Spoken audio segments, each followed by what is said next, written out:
Muy buenas tardes tengan todos ustedes. Estamos transmitiendo desde la Feria Internacional del Libro de Guadalajara. Precisamente estamos con dos grandes internacionalistas, como lo es el doctor José Manuel Ríos Ariza y el doctor César Correa, el cual hablaremos de los libros, su importancia en la sociedad y cómo pueden beneficiar en el entorno social en las juventudes. Pues bienvenidos amigos nuevamente en estas charlas y qué mejor abordar temas tan significativos. Me imagino que traen su propio libro desde estos documentos de la investigación, pues estamos formando grandes líderes para el futuro, llámese investigadores, llámese lectores, llámese profesionistas, porque para eso nos dedicamos. Bueno, primero le voy a dar el uso de la voz para que se presente al doctor José Manuel Ríos Ariza y a continuación después al doctor César Correa. Bienvenido. Bienvenido, gracias. Gracias, Ausencio. Pues estar aquí en este marco tan impresionante como la Feria Internacional del Libro, y más aún cuando es socio, el invitado especial es España, pues para mí es algo pues bastante agradable. Se siente significado. Sí, y además hemos visto, incluso tenemos aquí algunos mapas bastante significativos, eso sobre la América antigua, ¿no? Sí, creo que estamos en un entorno muy idóneo para hablar de lectura y de la importancia de la comunicación. Ah, ok. Pues muy bien. El doctor César Correa, colombiano, francés y también español. Muchas gracias, Ausencio, por la invitación. Perdón que estoy un poco disfónico, pero es un placer estar nuevamente aquí en la Feria Internacional del Libro, que ya casi llegamos a la 40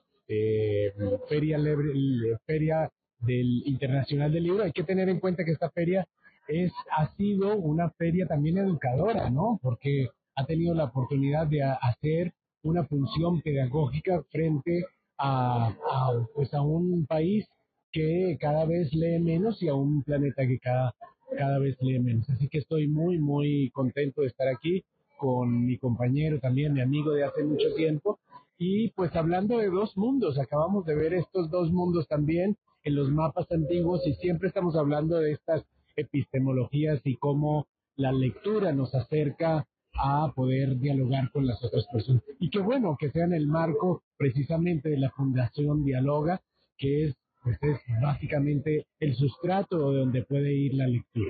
Claro, pues tenemos ya 10 años nosotros, ya información constituidos, pues acabamos de pasar esta edición número 10, donde convocamos tanto a líderes sociales, políticos, culturales, en esta fiesta que tuvimos el 18 de julio, donde fue un referente nacional para Dialoga Bahía. Y qué mejor estar dentro de la Feria Internacional del Libro con dos grandes investigadores, porque los dos están dentro del Sistema Nacional de Investigadores, aunque ya José Ríos, desde Málaga, España, también ejerce el ámbito desde la investigación y el desarrollo.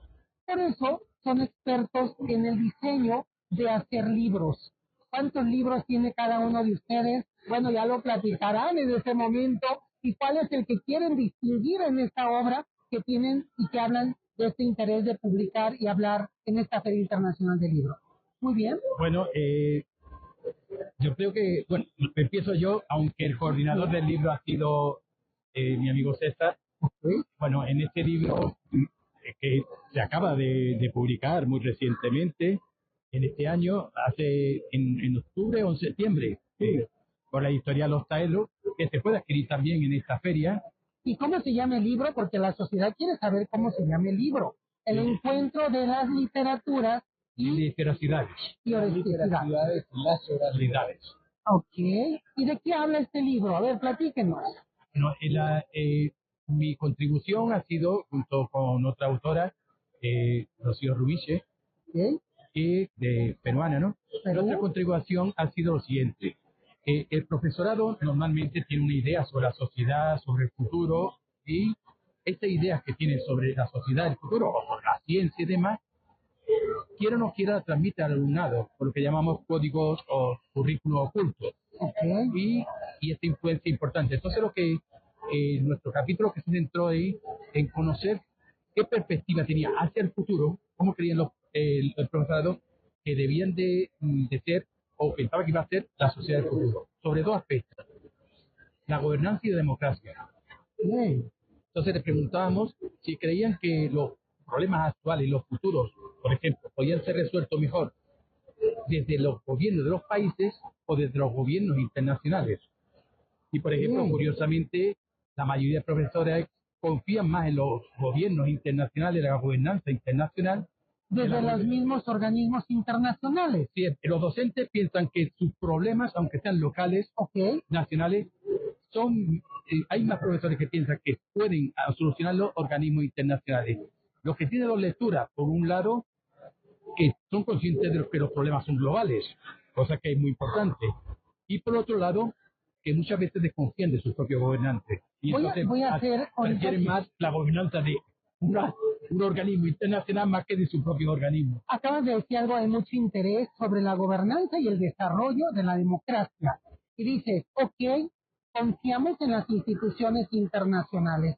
Nuestra presidenta, Claudia Sheinbaum, se presentó en el G20, dijo que era muy importante un proyecto llamado Sembrando Vidas y que si nosotros dábamos el 1% de el presupuesto de armamento, íbamos a bajar a nivel mundial, íbamos a bajar el índice de la delincuencia, de la inseguridad y de todo. Entonces, yo creo que, como dices, bueno, ¿por qué ir a estos organismos internacionales a hablar? Porque seguramente, uno, nos dan asistencia técnica, nos dan conocimientos y nos dan seguridad, pero también respaldo, porque son instituciones que no están corrompidas.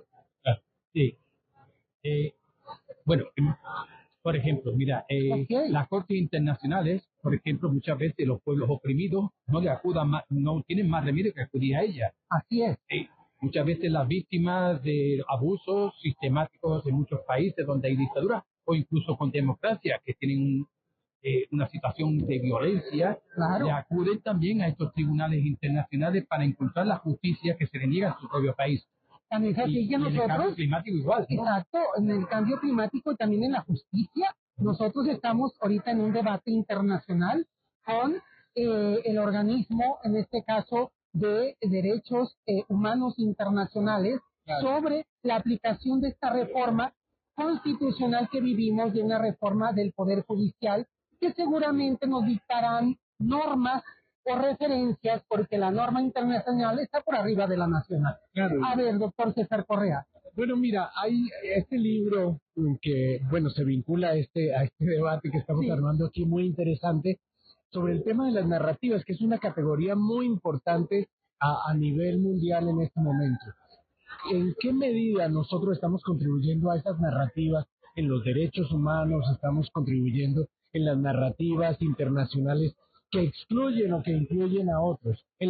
Sobre todo en el tema de los derechos humanos, encontramos que hay unas narrativas que plantean el ejercicio en cada uno de los espacios que tiene. Este libro tiene una función pedagógica también, en el sentido de mirar estas narrativas de integración, por ejemplo, latinoamericana, que hace un compañero que acabamos de encontrar hace poco, el doctor Jaime Preciado Coronado, sobre esas gramáticas que se escriben. Y esas gramáticas se escriben, como lo dice otra compañera, en lo rural, en lo citadino, en la educación, en las vías para la integración latinoamericana, iberoamericana. Entonces creo que ahora el tema de narrativas y de las lecturas hacen lo que dice también Byung-Chul Han, una pedagogía de la mirada. ¿Cómo miramos nosotros lo que está pasando? El ascenso de Trump, lo que está pasando en el Medio Oriente, lo que está pasando en China, lo que está pasando en México, las relaciones que se van a...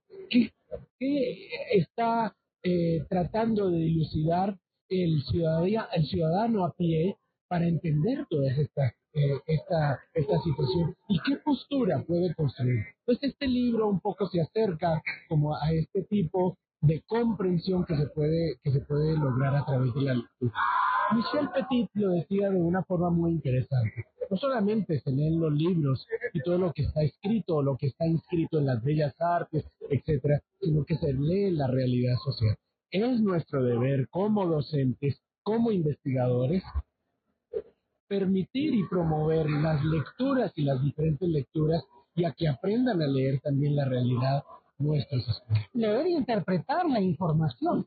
¿Qué nos puedes decir, doctor José Ríos Ariza? Pues fíjate, la ventaja que tiene un libro sobre los materiales que, por ejemplo, que podemos encontrar muchas veces en Internet, es que en un libro se dan argumentos y razones pues de una manera más prolongada, o sea, más amplia, donde el lector se puede recrear, incluso discrepar. Yo leo algo y puedo discrepar con el autor. Cuando tú estás viendo un programa o televisivo, normalmente no te da tiempo a discrepar con el autor. ¿Por qué? Porque tú tienes que seguir pendiente porque la película sigue, o el libro sigue. Entonces, en la capacidad de análisis crítico disminuye. Se puede tener, pero si es una persona con mucha formación. Pero lo normal es que la capacidad crítica disminuye con este tipo de materiales, sobre todo en las redes sociales, donde lo que se dan son mensajes muy cortos y demás. Y lo alarmante actualmente es que, fijaros, ayer mismo el mundo estaba asustado por lo de Corea del Sur. Ajá. ¿Qué pasa?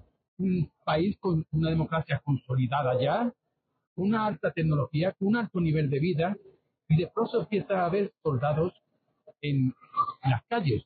La ciudadanía paró el golpe de Estado. Al revés, le demostró la ciudadanía sí, pero al lo propio que gobierno. significa el extremismo en que se llega muchas veces en los debates, incluso en la misma democracia, cómo se están exacerbando tanto la diferencia, que hemos visto como un presidente de una democracia consolidada intenta dar un propio golpe de Estado.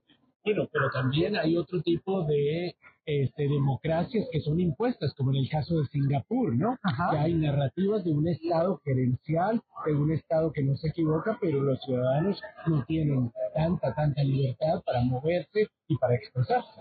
¿Y qué pasa entonces en el caso de América Latina en ese sentido? ¿Qué pasa con América Latina cuando realmente estamos viviendo este análisis de geopolítica, de la sociedad, de la democracia y de todo ello? ¿Qué está sucediendo? Porque estamos lentos en América Latina con respecto a Asia y a Europa. ¿Qué sucede?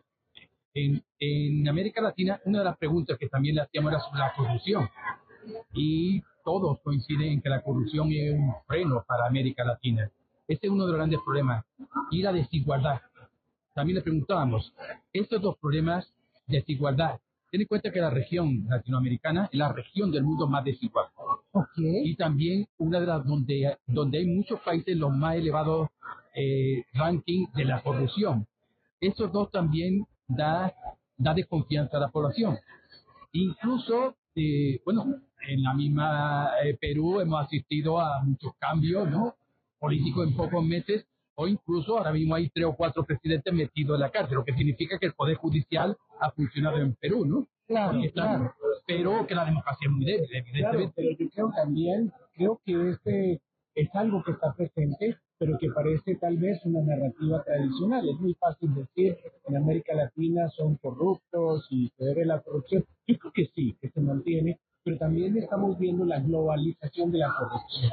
Me parece que hay unas claras señas en Estados Unidos, en Europa también, y en países que hacen parte de la Unión Europea.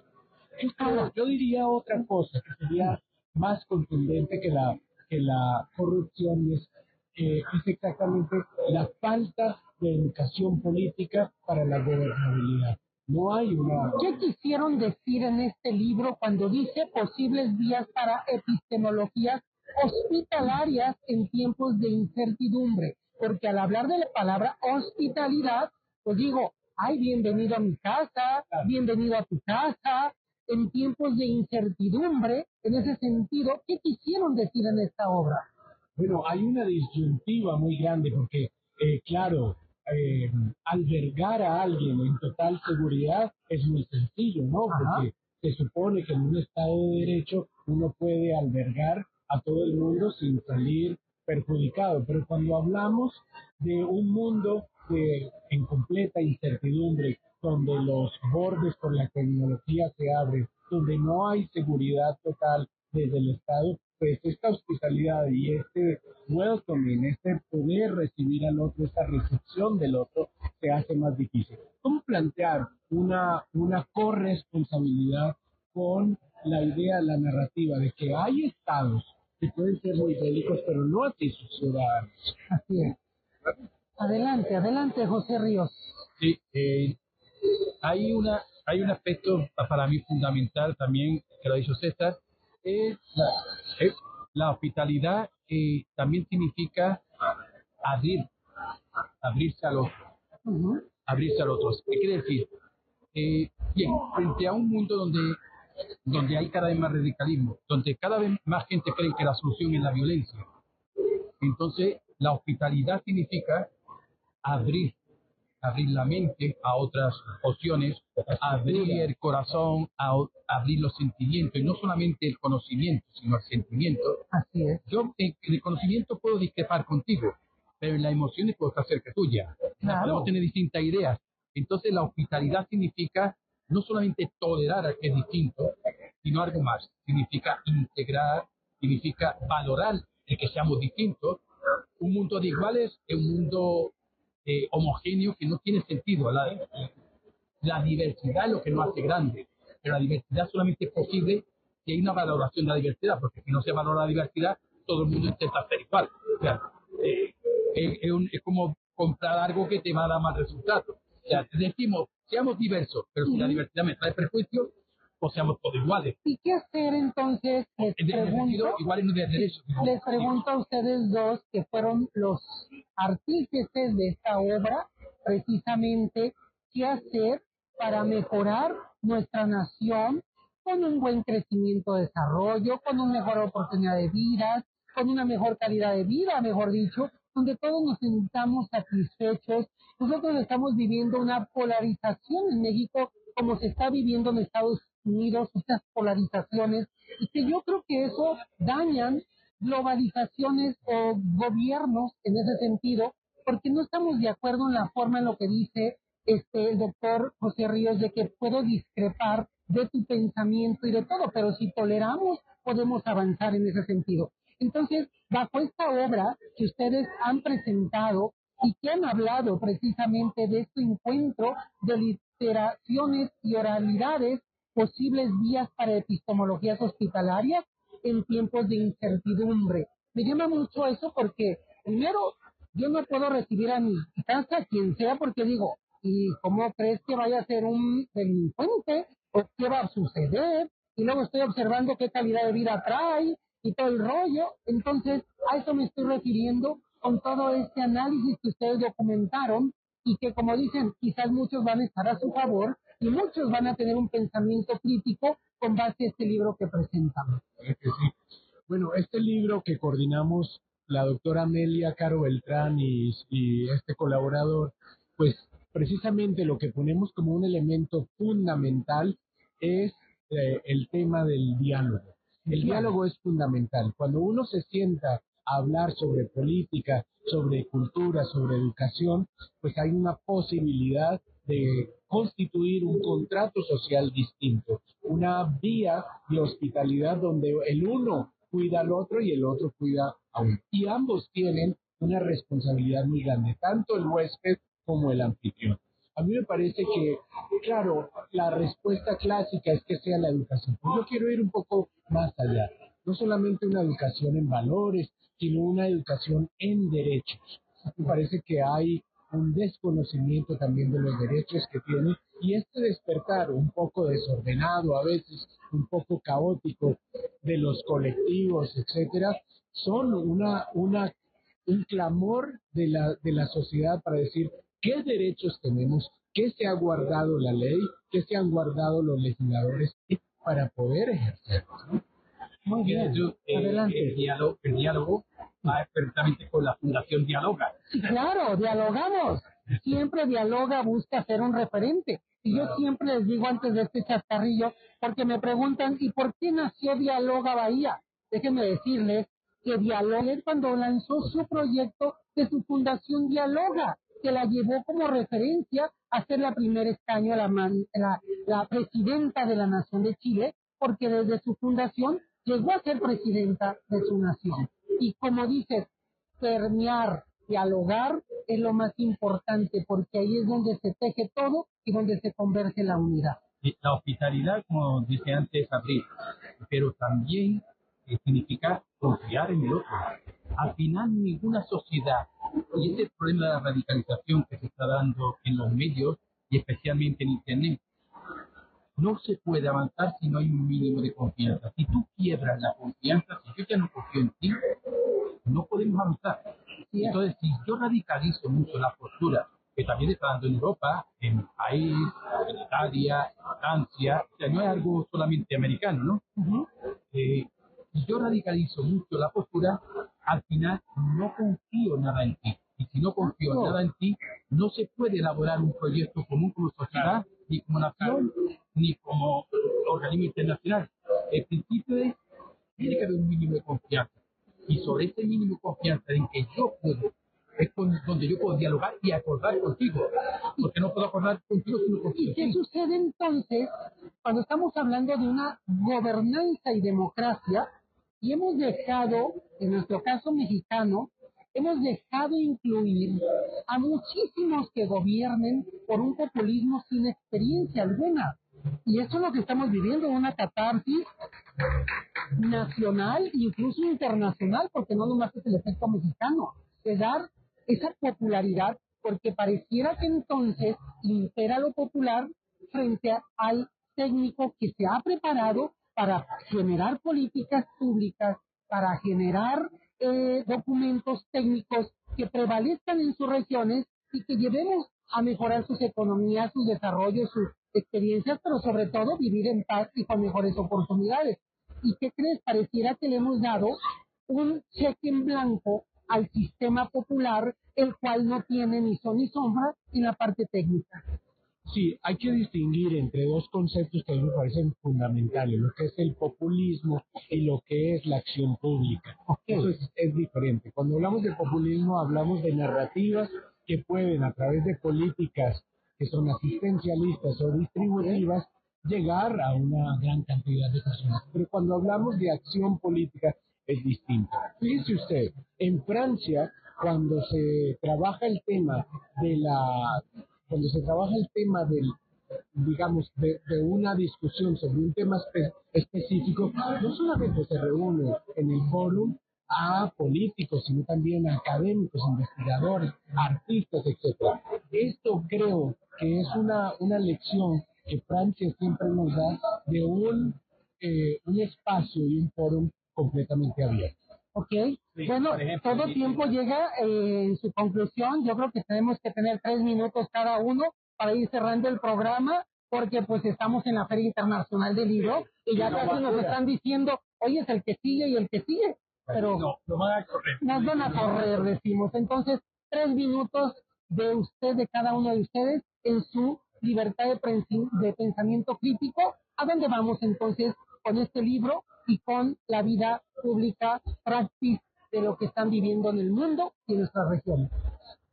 Yo, ya como hemos hablado un poco del libro, quisiera abrir otro cerrar otro tema. Okay. Sí, para mí cerrar el tema es que las nuevas tecnologías nos han abierto un campo infinito de posibilidades y que ese campo infinito de posibilidades nos pueden perjudicar si no las acomodamos bien. ¿Qué significa acomodarla bien?